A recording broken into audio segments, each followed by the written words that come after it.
a cultura escolar, principalmente na educação infantil, ela tem sofrido muitas mudanças, né? Porque anteriormente a educação infantil era vista como um lugar de guarda para a criança. E também tinha uma visão higienista, né? Colocava a criança lá para ter cuidados de higiene pessoal, para se alimentar e também para os pais terem um lugar para deixar a criança enquanto eles iam trabalhar. Que isso vem lá da luta do feminismo, enfim. Que as mulheres lutaram para a criança ter um lugar para elas poderem trabalhar. E a coisa foi rolando. E a educação infantil ela era fora da educação como um todo. Aí com a LDB de 96, a educação infantil passou a fazer parte da educação básica como um todo. Então aí foi onde começou a mudar a educação infantil.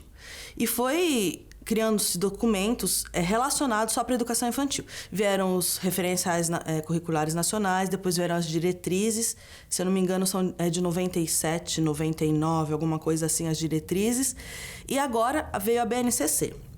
E dentro de toda essa revolução legislativa, né, digamos assim, a educação infantil começou a tomar um lugar de mais importância, saindo daquela visão higienista, daquela visão de lugar de guarda para a criança, e começou a se ver a educação infantil como um lugar para a criança, além de ser cuidada, porque o cuidar e o educar estão entrelaçados na educação infantil, não tem como você desassociar um do outro. A criança começou a ser vista como um ser integral, né? Uma visão holística que a gente fala de educação. Enquanto você desenvolve o cuidado com a criança, você desenvolve o emocional, o físico, o intelecto, do cuidado consigo, de aprender a conviver com os outros. Então agora a educação infantil ela tem esse lugar de importância e de foco, né? Então a gente tem tentado mudar um pouco essa visão de só lugar de guarda, só lugar que a criança vai ficar para comer ou só para brincar. Bom, o nosso projeto de educação, ele é um projeto... uma coisa assim, eu vou dizer que é nova pra gente aqui no Brasil, porque outros países, principalmente os países europeus, não é novidade. São pedagogias participativas, onde é colocada a criança como protagonista do ensino e aprendizagem dela. E também dentro dessas pedagogias participativas, o que tem destaque para mim, enquanto educadora da infância, abordagem pedagógica, que é uma forma de você abordar a pedagogia, que é uma área da educação. Né? Existem várias áreas de educação e a pedagogia é uma delas. Então a gente aborda utiliza como referência, porque não tem como você pegar e transpor uma pedagogia de qualquer lugar que seja para a sua realidade. Então, o que a gente faz? A gente pega as inspirações da abordagem de Reggio Emília, que é uma cidade lá na Itália, no norte da Itália. E também agora a gente tem estudado um pouquinho a abordagem de San Miniato, que é uma comuna lá da Itália mesmo, da região da Toscana da Itália, que lá em Reggio Emília, o criador dessa abordagem foi Loris Malaguzzi, que infelizmente já morreu. E lá em San Miniato, o curador dessa abordagem toda é o Aldo Fortunati. Então, eles trabalham com essa questão da pedagogia participativa, de colocar a criança no centro, a criança como protagonista. E os professores, eles deixam de ser só o transmissor de conhecimento e passam a propositores de ações que vão ajudar a criança a criar o próprio conhecimento de maneira que ela haja nessa criação do conhecimento.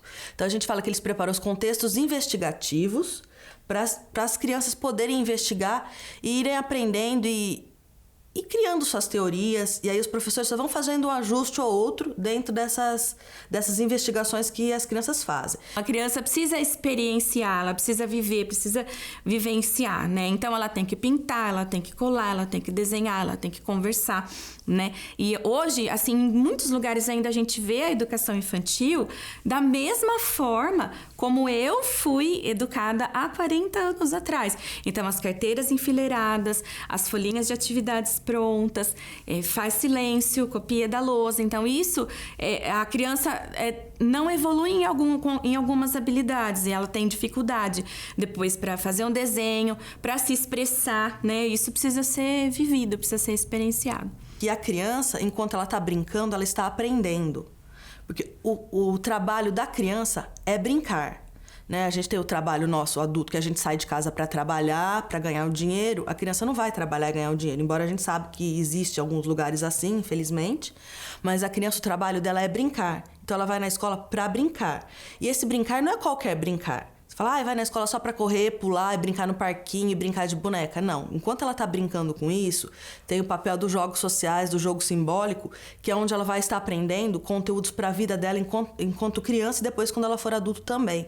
Aprende regras, aprende a respeitar os outros, aprende a esperar, convívio social com as outras pessoas.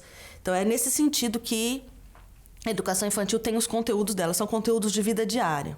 Então, eu estava contando uma história do livro Cadê o Sol? E aí eu abri uma página do livro e tinha uma janelinha onde um menininho estava vendo uma lua. E aí eu falei, o que ele está vendo aqui, né? E as crianças falaram, uma lua. E aí quando acabou todos falando em coro, uma lua, uma criança continuou, ceia. Né? Aí eu falei, é uma lua cheia? Aí a criança falou, é uma lua cheia. Eu falei, mas existe lua vazia? Né? Aí a criança deu risada e falou, não, mas existe lua nova. Né? Então, a criança trouxe algum conhecimento, né? E imediatamente, nessa roda de conversa, outra criança falou, não, você já viu 2 luas no céu, por acaso? Não existe 2 luas, só existe uma lua, né? Então, nesse momento, eu poderia tomar a atitude de, não, agora a gente não vai conversar, a gente vai continuar escutando a história. Então, mas eu preciso colocar esse aluno como protagonista. Então, como que eu vou colocar ele como protagonista? Eu vou dar atenção ao que ele está falando. Então, qual é o conhecimento que eu vou trazer para a turminha? O conhecimento sobre as fases da Lua, porque eu acredito que esse é o assunto de interesse no momento. Na sala de aula, essa prática, a gente coloca o aluno como protagonista. Então, assim, ele dá as opiniões dele, ele fala o que ele pensa e o professor exercita essa escuta também, que não é uma escuta de o que a criança está falando e, tá bom, que lindo. Não, a gente reflete sobre essas escutas e devolve muitas vezes as perguntas para as crianças, né? Então, por exemplo, a criança fala, eu vi uma lua cheia, então, em vez da gente falar que legal, a gente responde, existe lua vazia? Né? Então, a gente vai respondendo a pergunta da criança com outra pergunta e dá atenção também àquilo que ela falou. Então, essa escuta é uma escuta de atenção e também de observação. Essa cidade da Reggio Emília, ela tinha sido destruída pela guerra. Então, o que aconteceu? As pessoas lá mesmo de Reggio, elas decidiram criar um lugar para as crianças poderem ficar enquanto elas precisavam ir trabalhar. Então, eles começaram a se juntar, a comunidade mesmo do local começou a se juntar para tentar fazer uma escola, um lugar para eles deixarem as crianças.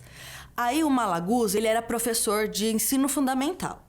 E ele ouviu uns boatos de que tinha uma cidadezinha ali perto, que era Reggio Emília, que tinha um grupo de pessoas que estavam se juntando para criar uma escola para crianças. E ele achou interessante isso, ele resolveu ir lá verificar se era verdade. Ele pegou a bicicleta dele, assim, eu acho isso tão maravilhoso, assim, é uma potência tão grande. Ele pegou a bicicletinha dele e foi de uma cidade de Correggio, que era onde ele morava, para Reggio Emília de bicicleta, para averiguar se aquilo era verdade. Então, na hora que ele chegou lá, ele viu aquelas pessoas, ele perguntou, como que vocês vão fazer? Porque o que ele achou lá? Acho que era um tanque de guerra, alguns cavalos, caminhões, que eram esses despojos de guerra, e destruição. Barro, tijolo, essas coisas assim, tudo destruído. E ele falou para as pessoas, como que vocês vão fazer isso? Porque ele também não estava botando muita fé. As pessoas falaram assim, a gente não sabe, mas a gente vai conseguir. Então ele resolveu se juntar, porque ele ficou encantado com aquela potência das pessoas. Então ele resolveu se juntar com essas pessoas. E aí eles começaram a construir a escola. Venderam os cavalos, venderam o tanque de guerra, juntaram um dinheirinho e usaram barro que tinha ali da guerra, usaram os tijolos, as coisas que tinham ali, e aí ele começou a trabalhar lá. Aí ele tomou a frente, porque ele já era pedagogo, já era professor, então ele tomou a frente do projeto pedagógico do lugar, e ele ficava nesse vai e vem. Dava aula na escola lá na cidade dele, depois ele ia lá para Reggio para cuidar daquela escola. Ele estava desgostoso com o sistema da forma que era. Então ele decidiu deixar a escola que ele trabalhava e ficou só lá em Reggio. Trabalhou como psicólogo, foi atendendo as crianças que tinham alguma necessidade especial, lá em Reggio mesmo, e foi cuidando para que essa escola crescesse, para que a abordagem fosse ficando famosa e foi crescendo, porque as pessoas começaram a acreditar naquilo, porque elas viram que era diferenciado, que as crianças estavam felizes, que as crianças estavam aprendendo. É uma história de resistência também, porque foram contra o fascismo, contra o domínio da Igreja Católica na educação. Então é uma história de resistência, além de ser uma história muito bonita, considerando a criança na sua integralidade, considerando o papel do professor, mas também é uma história de resistência. Então isso para mim é muito bonito também, porque vai lutando contra tudo aquilo que a gente não concorda. Né? Dentro da sala de aula, como a gente monta essa sala, como a gente prepara? Então a gente não coloca as carteiras enfileiradas para que as crianças fiquem sentadas uma atrás das outras, olhando para a cabeça da outra. Né? Então a gente prepara todo esse ambiente de forma que a criança tenha possibilidade de interação com outras crianças. Então, onde ela pode brincar, onde ela pode escolher do que ela vai brincar. E aí a gente traz as propostas pedagógicas que nós planejamos, que nós pensamos, e a gente trabalha dentro da sala de aula, mas também a criança tem a possibilidade de brincar do que ela quer. Não somente o adulto é que vai escolher aquilo que vai ser aplicado naquele dia. Então, a criança traz o que ela quer e dentro daquilo que ela quer, a gente entrega para ela com conhecimento científico, com perguntas para que ela crie as hipóteses dela e tenha as interações também com os amiguinhos. Por isso que ela é diferenciada. Porque a gente tem aquela ideia da educação bancária, que até Paulo Freire fala muito disso, né? Inclusive o Malaguzzi e o Paulo Freire foram amigos pessoais. Então é aquela educação bancária, onde o professor é o único que sabe e a criança não sabe nada. Ela senta, vai lá e vai receber como se ela fosse um copo vazio e o professor fosse a jarra de água, então ele vai encher aquela criança do conhecimento. E nessas pedagogias participativas não é assim que funciona, né? Nessa abordagem de Reggio Emilia, nessa abordagem de Saminiato, o que funciona é o seguinte: a criança, ela tem conhecimento, ela já nasce com conhecimento e o professor está lá para trabalhar junto com a criança, para, ao mesmo tempo que ela vai produzindo a cultura infantil, ela vai usando a cultura que já existe do patrimônio humano, nas palavras de Paulo Fock, que eu tenho bastante leitura nessa área, então eu uso bastante referência. Então é complicado a gente falar que a gente usa uma única abordagem, uma única pedagogia. Então são várias inspirações que a gente vai pegando dessas pedagogias participativas para produzir a nossa própria pedagogia em contexto, porque a gente não pode nunca deixar de trazer o contexto que a gente vive para trabalhar com a criança, porque não pode desconsiderar o contexto que a gente vive. A BNCC, que é um documento mais recente que a gente tem, de 2017, ele não traz conteúdos para a educação infantil.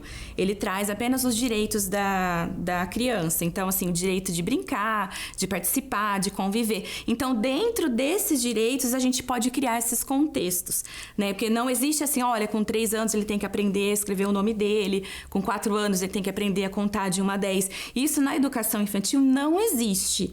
Então, o que a BNCC traz são experiências. E aí vai do professor pegar essas experiências e levar elas para a sala de aula. Então, o conviver, como que você vai trabalhar, como você vai trabalhar o brincar, como que você vai trabalhar o se expressar, né? Porque é uma coisa que isso não vinha sendo trabalhado antes, né?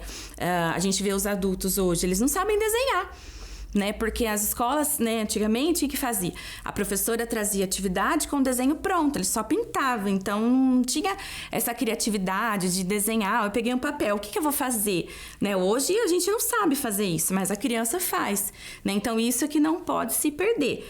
Também tem muita questão do brinquedo estruturado, né? Então, o brinquedo, hoje os brinquedos, eles brincam sozinhos, né? Então, na nossa época, era uma bola, era um tijolo para escrever na rua. Então, a gente brincava com as coisas. Hoje, muitos brinquedos brincam sozinhos. Então, isso, na hora que o professor também está montando o espaço da escola, dentro da sala, também ele tem que levar em consideração, né? Então, a gente propõe, às vezes, brincadeira com blocos de madeira, brincadeiras com carretel de linha, né? Brincadeiras com bola, dar os giz para desenhar livremente, né? Eles precisam ter esse direito garantido. E aí mudou muito. Essa criança de hoje, ela não é a mesma criança de 10 anos atrás, né? Hoje as crianças também têm muito acesso à tecnologia. Então, assim, a gente percebe que antigamente as crianças corriam muito, brincavam de esconde-esconde, dava volta no quarteirão. Hoje eles correm, atravessam a escola e estão cansados, né? Então, é um contexto diferente que traz uma realidade, traz uma criança diferente. Depois da pandemia, a gente sentiu um pouco essa questão da criança buscar muito o adulto, porque ela ficou bastante tempo em casa com a família, então ela queria brincar com o adulto. Eu notei isso no início do ano, quando as crianças chegavam e elas não acessavam um amigo para brincar, elas queriam brincar comigo. Então eu estava com 10 crianças, todas brincando comigo, cada uma brincando de uma coisa, né? Então, isso é um resultado da pandemia. E aí eu comecei, olha, convido o amigo para brincar da sua brincadeira, convido o amigo, né? E isso também tem que partir do adulto, né? Dessa observação que a gente faz, né? Se eu vou lá e brinco com todo mundo do mesmo jeito e não tomo nenhuma ação, continua da mesma forma. Então, convida um amigo para brincar da sua brincadeira, convida um amigo para brincar da outra, né? E aí as crianças vão interagindo. Porque a gente recorda da nossa infância, da gente acessando as crianças para brincar. A gente não buscava o adulto, a gente buscava a criança. E hoje, depois da pandemia, que é o contexto que a gente vive agora, as crianças buscam muito o adulto, né? Então, aí a gente dá atenção àquilo que a criança está falando, porque essa é a escuta que a gente faz, né? A gente propõe atividades, propõe contextos, propõe brincadeiras, porque esse também é o papel do professor, de trazer as coisas para as crianças. Mas a gente também dá atenção àquilo que ela quer falar no momento e aquilo por qual ela se interessa no momento. Para você colocar uma abordagem num contexto escolar, não é muito fácil. Essa abordagem, que até eles chamam de experiência de Reggio Emilia, porque o contexto de experiência a gente leva em consideração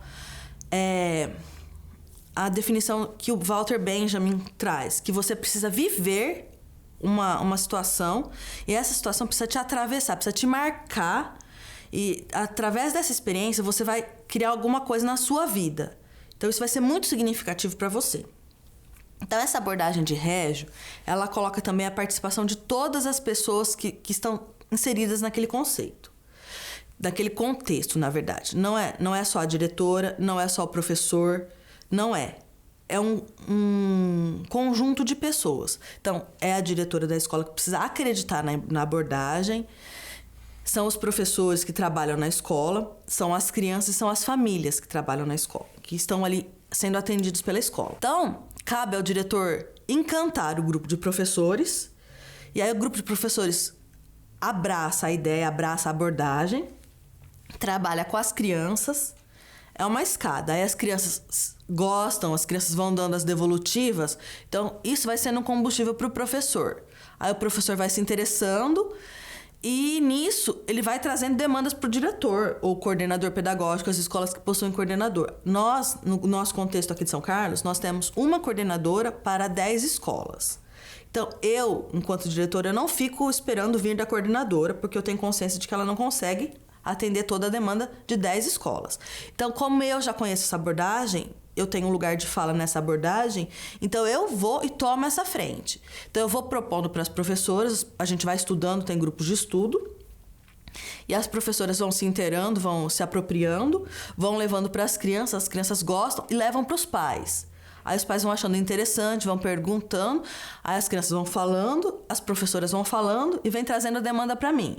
Então é um espiral, né? Hoje a gente precisa de pessoas criativas, a gente precisa de pessoas que se dedicam a cuidar do meio ambiente. Tudo isso é aprendido desde a infância. Só que não é só o professor chegar lá e falar, você tem que regar a plantinha. Não, isso tem que ser vivido pela criança. A criança precisa viver que ela vai cuidar de uma planta. Então, o que ela precisa fazer? Ela precisa entender todo esse contexto da planta.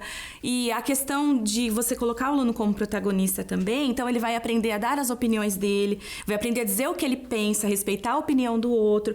E isso é muito importante para a vida adulta, né? A gente vê muita intolerância, muita falta de empatia. Então, falta um pouco desse exercício. As escolas, antigamente, não davam muito espaço para que o aluno falasse. Então, o aluno ele precisava ficar em silêncio, ele precisava somente ouvir. Então, assim, isso não foi muito exercitado, não foi muito vivido, não foi muito experienciado. Então, isso precisa ser experienciado desde a infância. Então, a criança fala, olha, eu não achei legal essa história, não gostei dessa história. Ela precisa ter esse espaço para ela dizer isso, para ser respeitada a opinião dela também. Porque você enxerga as pessoas como seres competentes, como seres únicos e seres completos, em constante transformação. Então, quando você tem esse respeito pelo outro, na sua integralidade, você vai ouvir, porque um dos pilares dessa abordagem da Regia Emília é a escuta. E não é escutar, eu estou só escutando o que você está falando, não. É aquela escuta que acolhe o que a pessoa está falando, e você, além de você escutar e acolher o que essa pessoa está falando, você vai dar condições, vai fazer boas perguntas para que essa pessoa melhore, para que essa pessoa reflita, e assim ela vai se desenvolvendo. Então, você vai desenvolvendo um diálogo efetivo com essa pessoa, né? E é um diálogo que também vai te transformar. No mesmo tempo que você ouve, que você escuta, escuta atenta, escuta atenciosa, você também vai se transformar.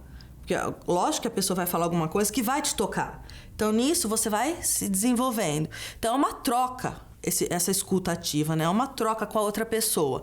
Então, eu acho que serve, sim, para todas as etapas de educação, não só para a educação infantil. Mesmo porque as crianças que estão lá na educação infantil, elas vão crescer. Então, elas vão para o ensino fundamental. E aí fica meio complicado, né? A criança ali na educação infantil, ela aprendeu a ser respeitada. Ela vai para o ensino fundamental, acabou o respeito com ela. Então, ela vai ficar sentada ali, só vai escutar e não vai ter direito à voz, não vai ter direito à opinião. Então, ela vai entrar num conflito. Então, é interessante que se siga para o ensino fundamental. Chegou no ensino fundamental, terminou lá o 9º ano, ela vai lá pro ensino médio. Aí, ali ela vai ser só um nada também, vai ficar ali só um receptor. Também não é correto. Então, essas crianças vão crescendo, então é interessante que ela vá seguindo essa abordagem de escuta, de respeito, de troca, né? Então, eu acredito que caiba. Tanto é que em Regia Emília, eles têm seguido, mas eles estão levando, conforme as crianças vão crescendo, vão saindo daquela etapa de educação, vão indo para outra, eles vão levando essa abordagem para as etapas superiores da educação. Bom, o EDPIC, ele é um grupo de pesquisa formado pela professora Cleonice Tomazetti e pela professora Andréa Moruzzi da UFSCar, daqui de São Carlos. Elas criaram um grupo junto com alunos da pedagogia e alunos da especialização, do mestrado, doutorado. Tem até aluno de pós-doutorado fazendo parte desse grupo. E eu sou a única diretora de escola daqui de São Carlos que participa do grupo. Tem professores da rede, de outras cidades também, que fazem parte desse grupo de pesquisa. Então, quem pode fazer parte desse grupo? As pessoas que tenham disponibilidade para estar pesquisando, para estar participando dos encontros, que são mensais geralmente aos sábados. Então, ele é um grupo aberto. Então, entrar em contato com a Cleo, que é a professora responsável pelo grupo, mas tem que ter alguma coisa relacionada com a infância. Ou professor, diretor de escola, coordenador, pesquisador, aluno que tenha aluno da universidade. Ele é aberto para isso, né? Para pesquisar coisas relacionadas à infância mesmo. Desde a pequena infância em contexto, né? Que a gente trabalha muito com essa questão do contexto.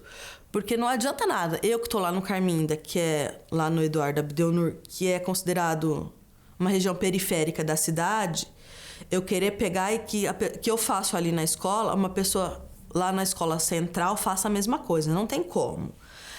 A demanda é outra. Então, ela precisa entender o contexto que ela está vivendo para poder inserir as ações formativas, os contextos investigativos para as crianças, para os professores, para o grupo. Então, esse grupo de pesquisa, ele trabalha muito com essa questão da pequena infância em contexto. Então, a gente tem várias linhas de pesquisa inseridas nesse grupo de pesquisa. Tem sociologia da infância, tem questão de gênero da infância, gênero como um todo. Tem formação de professores, que é a linha que eu me simpatizo mais, que é na formação de professores. Então, a gente celebrou com um convênio com esse pessoal de São Miniato, que, na verdade, é um instituto que chama La Bottega de Gepeto, que fica lá em São Miniato, que o responsável é o Aldo Fortunati. Nós celebramos um convênio com eles, e nesse convênio está proposto que pessoas relacionadas ao grupo de pesquisa vão para lá, para São Miniato, para as escolas de Saminiato para aprender, para ter uma imersão no contexto, para aprender como que eles fazem lá, para ter uma troca, na verdade, né? Porque ao mesmo tempo que você está aprendendo, você está ensinando, e as pessoas de lá vêm para cá para conhecer o nosso contexto e para ver como é que a gente trabalha. E como eu faço parte desse grupo de pesquisa, eles vinham para cá, para o Brasil, por conta desse convênio, então eles queriam conhecer alguma escola aqui no município de São Carlos. E fazendo parte desse grupo de pesquisa, eu cedi a minha escola. E a minha escola fica meio complicado dizer, porque não é só minha, né? A nossa escola ali para ser o lugar de visitação deles. E veio a Mônica Guerra também, que ela trabalha com o Instituto Natureza, que traz a questão das pequenas coisas, da importância das pequenas coisas na educação. Chama Bambini e Nature, o instituto dela. E ela veio mais para conhecer mesmo, ela veio de curiosa para conhecer como que é o Brasil, porque ela nunca tinha vindo. Então, a gente está estudando para fazer um convênio com ela também, né? Então, a gente está esperando a resposta dela para ver se vai dar certo esse convênio com um grupo de pesquisa. Então, o Carminda foi escolhido, conversei com o pessoal da Secretaria de Educação, porque não posso tomar certas decisões sozinhas, e foi cedido, eles concordaram, foi cedido. Então, foi um combinado, né? Foi um trabalho em conjunto. A Secretaria de Educação cedeu transporte para eles, deixou a escola abrir as portas para eles visitarem. O grupo de pesquisa que é o EDPIC, que eu faço parte, que trouxe esse pessoal, e o meu grupo de professores que trabalha dentro dessa abordagem para essa visita deles. Então, eles foram conhecer, ficaram encantados com a escola, eles ficaram, assim, maravilhados de ver como que a gente consegue fazer muito com o pouco que a gente tem. Porque é uma escola nova que nasceu em outubro de 2019, e era uma outra diretora, outro contexto. Aí teve o concurso público, eu assumi em fevereiro de 2020, fiquei ali até março, teve a pandemia, então nós ficamos o resto de 2020 e 2021 remoto. Esse ano que a gente está começando a trabalhar presencial mesmo. Então eu digo que a escola está surgindo, Carminda, ela está criando ainda a cultura dela, a identidade dela. Então pretendo, tenho essa esperança, e com o grupo de professores que está ali, e com as crianças e a comunidade como um todo, criar essa cultura das pedagogias participativas, onde todo mundo trabalhe junto. Então, eles vieram ver como que a gente está fazendo, né? Esses italianos, o Aldo Fortunati e a Mônica Guerra, vieram ver como que a gente trabalha dentro dessas pedagogias participativas, dessas abordagens que colocam a criança como protagonista. Olha, os professores, eles trabalham muito. E o trabalho do professor, ele é de mente, ele é físico, e o professor, ele não desliga. E o que acontece? Muitos professores hoje têm uma carga horária dobrada. Eles precisam trabalhar de manhã, precisam trabalhar à tarde. E aí, o que acontece? Eles muitas vezes acabam fazendo o que eles acham mais fácil ou que eles sentem mais seguros a realizar. Porque o trabalho pedagógico, ele exige muita pesquisa, né? Não é só eu ir chegar lá e falar, hoje eu vou brincar, né? Então, mas para que eu leve uma brincadeira, para que eu brinque com a criança, eu preciso pesquisar, eu preciso estudar, né? E para que eu possa também devolver um conhecimento científico. Não é só, eu vou pesquisar as fases da Lua, não é isso. Mas como que eu vou levar as fases da Lua para uma criança de 4 anos? Né? A gente leva muita coisa para casa, né? Então, as minhas crianças, eles não fazem prova, mal fazem atividades no papel, as atividades são bem lúdicas, né? Mas eu preciso ir para casa e pesquisar, fazer essa pesquisa, e eu também preciso construir coisas. Então, eu construo uma caixa que vai ser um esquema para alguma coisa, eu construo um cartaz que eu vou colocar de alguma forma, eu construo um jogo para que a criança aprenda os numerais, né? Então, essa construção, ela é feita fora da sala de aula, né? Então, a gente vai no supermercado, a gente compra, olha, essa embalagem é super legal, dá para fazer tal coisa. Você vai numa confraternização de família, eu vou levar essas garrafas. Então, o professor, ele não desliga, né? Então, para quem trabalha 2 períodos, por exemplo, trabalha de manhã e trabalha à tarde, já é dobrado isso para você levar para casa. Aí você chega em casa, você tem filhos, você tem a sua casa, você tem a sua vida particular, né? Então, eu acredito que para o professor é bem puxado, né? Então, muitas vezes, muitos professores acabam fazendo o que se sentem mais seguros e é difícil. Esse trabalho de sala de aula, de observar, de escutar, é difícil e ele é desgastante. A gente chega em casa, às vezes, cansado, porque você quer dar atenção para toda criança em particular, cada criança está trazendo, às vezes, uma questão importante para ela, e eu quero dar essa importância para a criança, mas às vezes é muito difícil, parece que eu vou para casa escutando eles falarem assim no meu ouvido. E realmente, se você fala assim, ó, eu vou dar uma atividade hoje, e aí você chega, fala, todo mundo sentar, todo mundo em silêncio, e eu vou dar essa atividade. O professor muitas vezes se sente assim, é mais fácil para mim assim, né? Mas aí que criança você está formando, né? E que adulto ele vai ser? Quais experiências ele viveu? Quais experiências ele passou? E o que foi que ficou para ele disso? Desde a escola, assim, do ensino fundamental, eu ajudava os colegas que tinham um pouquinho mais de dificuldade. A gente se juntava na minha casa, eu tinha uma lousa grande, então eu explicava a matéria para eles que eles tinham dificuldade, eu ensinava, eu era professora, eles eram os alunos. Então, desde criança, eu sempre falei, vou ser professora. Então, quando eu estava na, acho que 8ª série, 7ª série, fiz a inscrição, né, a matrícula no Cefam, fiz o vestibulinho, passei, fiz os 4 anos de magistério, foi onde eu me encontrei. Falei, realmente é isso que eu quero. Então, eu trabalhei na escola particular em Pirassununga, depois eu fui para o município de Porto Ferreira, Santa Rita e Tambaú. Trabalhei em 4 municípios diferentes, depois eu fui fazer pedagogia enquanto trabalhava já. 20 anos que eu estou na educação. Aí eu trabalhei 18 anos em sala de aula, e tô há 2 anos na direção de escola. Quando assume, chegou a hora de crescer. Falei, tá bom, vou crescer. Aí assumi o concurso, assumi a escola no Abdelnur. Cheguei na escola, não tinha nada, escola nova, não tinha nada, absolutamente nada. Foi aquele susto, né? Falei, gente, na escola não tem nada, tem criança e professor, mas não tem material, não tem nada. Como é que a gente vai fazer? Eu conheci o vereador, que hoje é vereador, na época ele não era vereador, o Bruno Zanchetta. Então ele também é um parceiro da escola, não posso deixar de citá-lo. E algumas coisas assim a gente consegue por força de vontade e insistência mesmo. Então a gente tem que insistir muito, tem que batalhar muito do grupo como um todo, porque os professores também trabalham muito.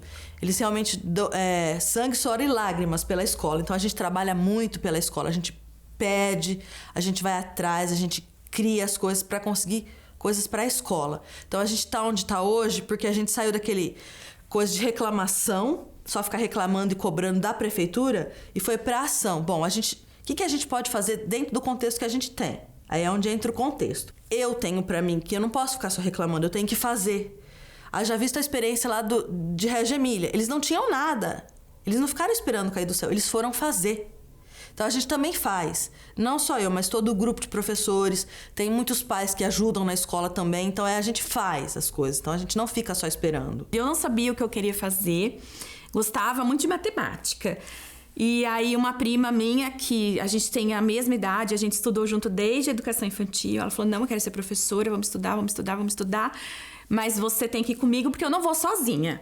Daí eu falei, não, mas eu não tem nada a ver, imagina, não quero, não tem nada a ver. Aí ela falou, não, vão, pelo amor de Deus, eu não vou fazer magistério sozinha. E eu fui de coração aberto e eu me apaixonei pela educação. Sobretudo pela educação infantil. Mas enfim, eu acabei ficando na área da educação. E aí depois, mais pra frente, cursei a pedagogia. Desde o ano 2001 eu trabalho na educação infantil. Todos os anos na educação infantil. Em alguns anos no ensino fundamental, no período contrário, né? Então, assim, eu tenho bastante experiência dentro da área da educação infantil, né? E é por isso que eu